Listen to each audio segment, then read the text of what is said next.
Two cool bros tooting each other's horns. We the best!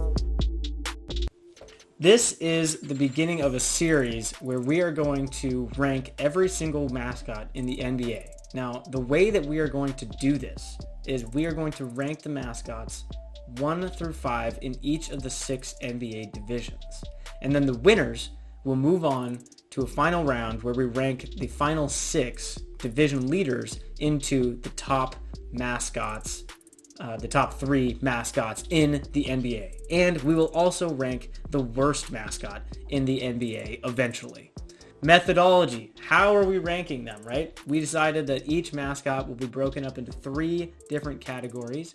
Their overall design, their history / origin story, and their potential basketball skills.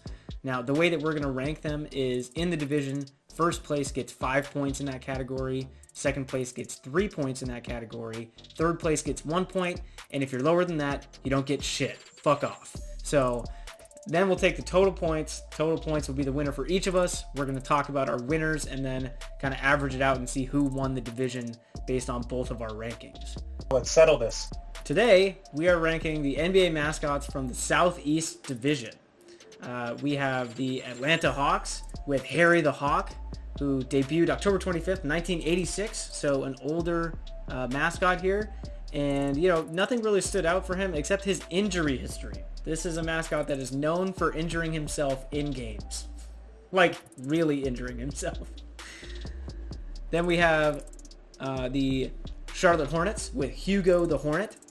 Originally debuted in 1988. There was a hiatus in 2013 when the Hornets became the Pelicans and when the Bobcats became the Hornets. So he had kind of a year off there, but then he reemerged.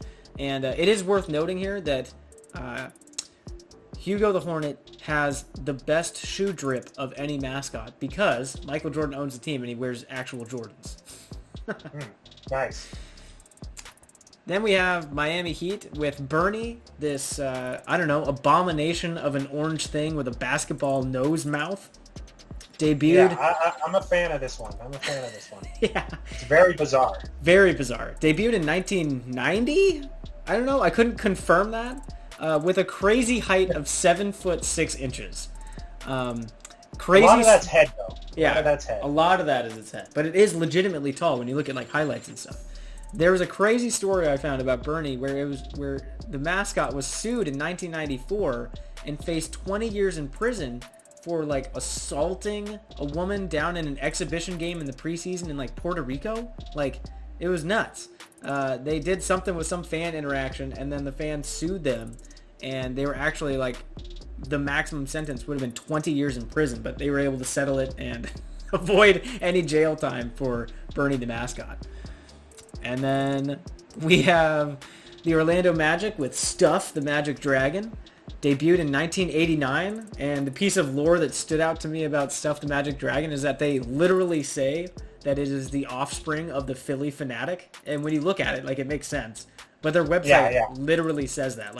It was born from Philly, the Philly Fanatic. And it's just weird that they tied themselves so closely to another city.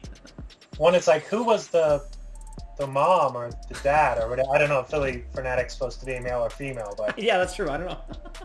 Because I see the resemblance, but there's also some weird stuff going on here. Yeah, is it with a dragon or something? Maybe the New Jersey Swamp Dragons. Dragon, so it's Philly Fanatic and a dragon, creating this beast of just man.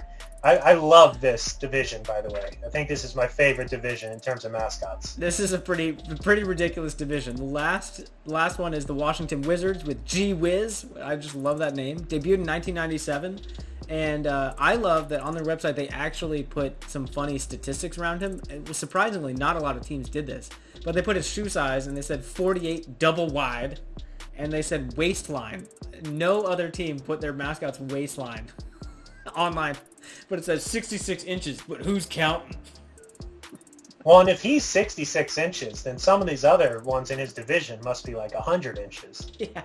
Yeah. Because he doesn't look too wide relative to This division has some of the weirdest shaped mascots. Yeah, sure. they have the big waists. They have the big bellies Yeah, that like they can move around. This division, they definitely had fun with it, and like for sure. they did not just go for like a buff-looking human type of an animal.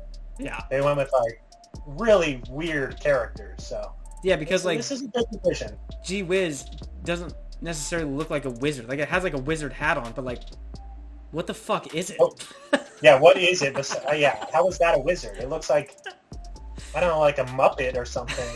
Right. Which I did find out that actually the creators of the Muppets did design and create some of these mascots for these NBA teams, which I thought was kind of cool. That it's like it actually is that. I could definitely see that with some of this one especially, but yeah, I don't know. This one's just odd all around, but I like that. So there are a lot of mascots in this division that would have won some of the other divisions easily. Yeah, I agree. These might be like several of the best. So I agree. So design-wise, my number one design in this division was Bernie. What about you? My number one, I went Stuff the Magic Dragon. Fair enough. He's my number two. I love the chaos of it. I love it. Just they really went all out and just no concerns about being normal at all. No, he's even got like the streamers coming out of his nose and just like out of his nose, random shit on his face. Yeah, it's like the streamers out of his nose, and he has little horn things with stars on them, and it's just like there's a lot to take in there. Yeah, so I really like that one. I feel like they pushed it as far as they could. Yeah. Then I did have Bernie number two, so I love the Bernie design too. That's just chaotic. For me, they were like 1A and 1B. Like I had a hard time deciding. Yeah. No, like I was saying, I think either of those guys would have won some of the other divisions easily. Oh, for sure. For sure. Like their designs are just so fun and unique. They did not play it safe with these. Okay, so then I think we had the same number three. Let's say it at the same time on the count of three. 1, 2, 3. Gee Whiz. Gee Whiz. Let's go. Perfect. Yeah. It's totally another great one. Yeah. Another great one. He just wasn't as crazy as Bernie or Stuff the Magic Dragon, design-wise. But he's pretty fucking crazy. Yeah, it's like they still definitely pushed it hard. Like they still were like, let's take this. Let's just not just make him like a guy that's a wizard. Let's make him some other additional like mythical creature. Yeah. Who's also a wizard on top of that, you know? Like I don't know what the hell he is, but then he's also a wizard. Like that's for those reasons exactly, I gave Gee Whiz a 5 in my history. He was my number one in history. Oh, you put him number one in history. That's funny, dude. Yeah. What about you? Who's your number one in the history? My number one in history was Bernie. Bernie. Because I like that he has like that track record. Yeah. Like, he was sued and faced 20 years. I feel like he's the bad boy of Mascots. Like, I enjoy that he actually has a real history of like assaulting people. Like that's a great story behind my mascot. So insane. Yeah, that's true. Who was your number one? My number one was Gee Whiz. My number two, my number two is Stuff the Magic Dragon. I love that they connected it to the Philly Fanatic. I was just like, all right, Well, that is great. That is definitely great. And then my number 3 was Bernie too, as well. And I have a special surprise here, if you will allow it. I gave a negative 5 points to Harry the Hawk. Really? Because Harry the Hawk has injured himself in playoff games to where they had a home playoff game where they didn't have a mascot.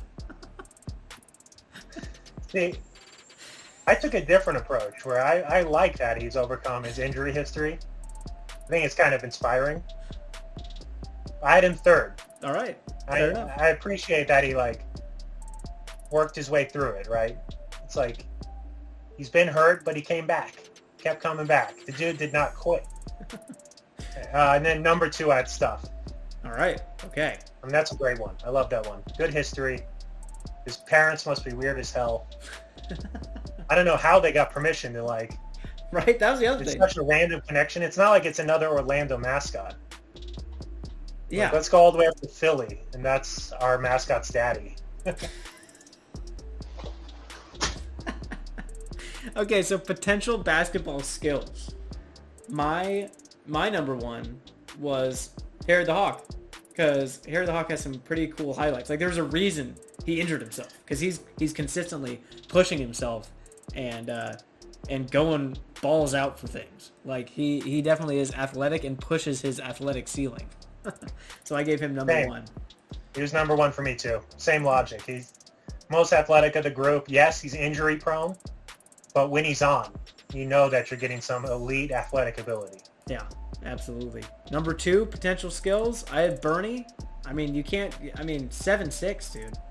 There's not a lot of mascots that tall, so I had to give him something there in terms of potential basketball skills. He could be the center for any team, you know? True, but I feel like how much of that 7'6" is head? I don't know. Like you don't shoot the ball with your forehead. But you can block the ball with your forehead. Just headbutt it.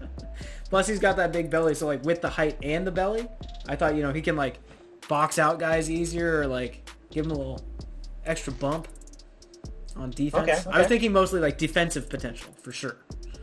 All right, I can see that. Who's your number 2? My number 2 was Hugo, the Hornet. Okay, all right. And I actually went for this for a little bit different reason. In his outfit on the picture I saw, he's basically wearing leggings. Yeah. I come up pretty high on him. I think that's an advantage in like terms of flexibility, being able to move quickly. Like some of these bigger, lower ones, I feel like it's not as good. Like he could probably dribble between his legs nicely. Mm-hmm. So I'm like, Hugo looks like he can move around pretty well. So I gave him that. Then at number 3, I had the Wizards, G-Wiz. With those massive feet, I'm like, damn, like that guy seems like he'd be a post problem. And in his picture, he looks pretty athletic dribbling. So I'm like, He does. dude's got huge feet. He can dribble, according to the one picture. Come on. According to this one picture I saw. Well, his wizard hat might block shots, according to your logic, right? He could block it with his wizard hat. It's true. I assumed it was a little floppier than Bernie's head. But Well, he could put starch in it. That's true. Yeah. I had Hugo the Hornet 3rd for the same reasons as you, pretty much. Like, he looked like he can move and has better mobility than the other mascots in the division. So, who was your number 1 total points? Let's see. I had 8 points for Bernie. I had 9 points for Bernie. I also had 8 for Stuff. I had 6 points for Stuff. I had 3 points for Hugo. I only had 1. And I had 6 points for Harry. I had 0 If for my math Harry is right, dude. overall. How many did you have for G-Wiz? 2. Congratulations. Bernie was our number 1 for both of us, or at least Scott's tied for number 1. So he takes the most total points in the Southeast Division, and he's the division winner, moving on to our round of champions. Well, this is just like in football, the SEC. Yeah. This is the equivalent. This was brutal. I agree. This was a brutal ranking. Strong division. Very strong At least division. Not necessarily on the basketball court all the time. No. But in terms of mascots, they bring it every year. I don't like to toot my own horn, but